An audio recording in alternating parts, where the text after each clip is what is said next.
Well, hello, friends. Mark Holmes here, of course, with my buddy Cowboy Joe Boo. What's up, Joe Boo? And Joe Bear in the house. And as always, I want to thank you guys for watching, commenting, subscribing, and being part of the Joe Boo Sports Report.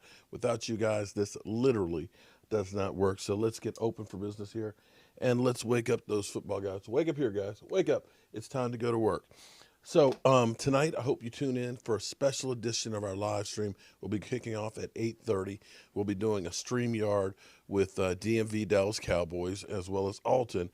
But special guest will be Rob Phillips, and we're going to be going in depth with some of the problems for the Dallas Cowboys, what to look for, some of the changes that may be coming up, and some of your questions as well.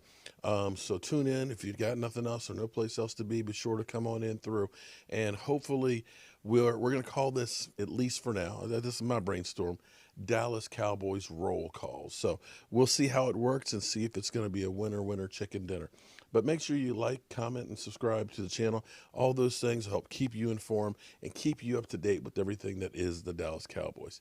So I'm getting set up for that stuff. And one of the issues we've had with the system, I know when you guys have seen me put the clip up of Philly 500, that mother, fire that guy. You get an echo in the background, and I found out why. It's because I've got two computers hooked to the mixer, and they're feeding back between each other, and I'm working on that and getting it set up. But as I was working on this piece came through about Randy Gregory. Randy Gregory. Randy Gregory, who a lot of people said, man, why are the Cowboys hanging on to this guy, man? This guy's a weed head. He doesn't care about football and things like that. And the thing I pointed out was it doesn't cost you anything to hold on to Randy Gregory.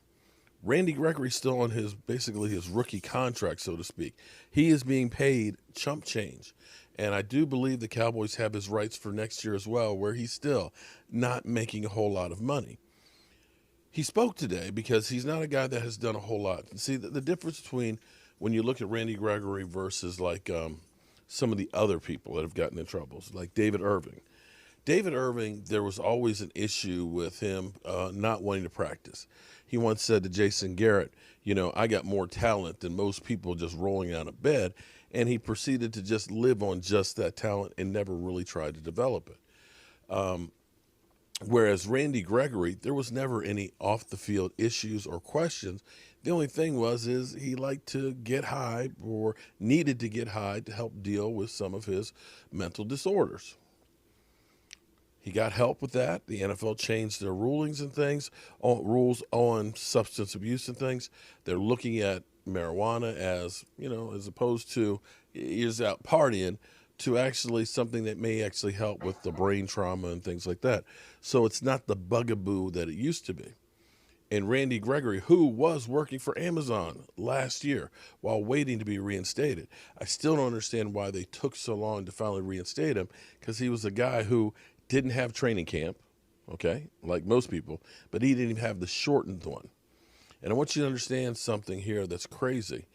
The NFL rules have it set up that you basically have now 14 padded practices in training camp, and you have 11 padded practices through the season, and all 11 of them have to be done by week 11. So you're looking at a guy who literally only has had 5 padded practices. 5 padded practices, and is playing a football season. That's not much. And when you look at being able to finally being in the good graces of the NFL, being able to go to training camp and have OTAs and stuff and finally have a full, drama-free training camp, that it'll be interesting to see what we get out of him. But I wanted to talk about what Randy Gregory actually had to say, because this is kind of deep. This is something that you can look at for all of us and say, be thankful for what you got, and take care of those things. Let me just read it. I would say just the fact that I never gave up. I've had times where I doubted myself. I've had times where I wondered what life would be without football. But the biggest thing for me, the biggest thing I'm most proud of, is that I never gave up. At the end of the day, I believe that this is the place I need to be, around the people that are here. Like I said earlier, football is the most natural thing for me, and so I'm going to keep trying to be here. I'm going to keep trying to come back. I'm going to keep going out there and keep playing as hard as I can until I not I'm not wanted in this league anymore, or they push me. I don't know if that's going to be today. I don't know if that's going to be a year from now. I don't know if that's 2 years from now, 5 years from now. Doesn't really matter to me. Just the fact that I continue to fight, to be, continue to want to be, come back and play is really important to me. Randy Gregory. And you know that what's kind of interesting about that whole piece there is when you think about that. I was once told people never fail, they only give up. As long as you are trying, as long as you're working towards a goal, you never fail. It's once you stop and give up, that's when it becomes a failure. And see, people who have never been through adversity, who've never lost anything, or never been through bad times, you don't know what good times are. For Randy Gregory, like you said, he was at peace working at Amazon.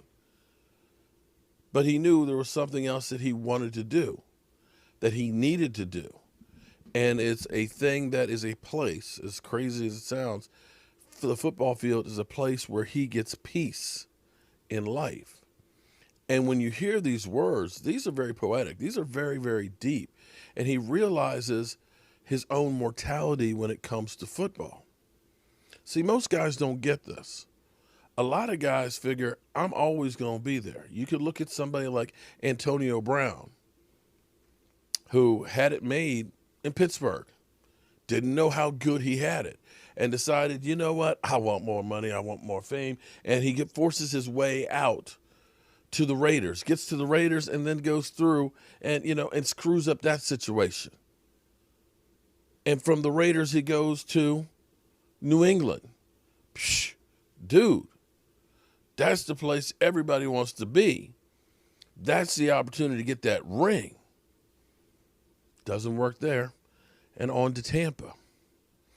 Instead of taking care of and holding on to that and realizing I'm only here for a short period of time, you took it for granted, and now you're about to be on the outside permanently looking in. Now, Randy Gregory, as far as the stats go, aren't bad.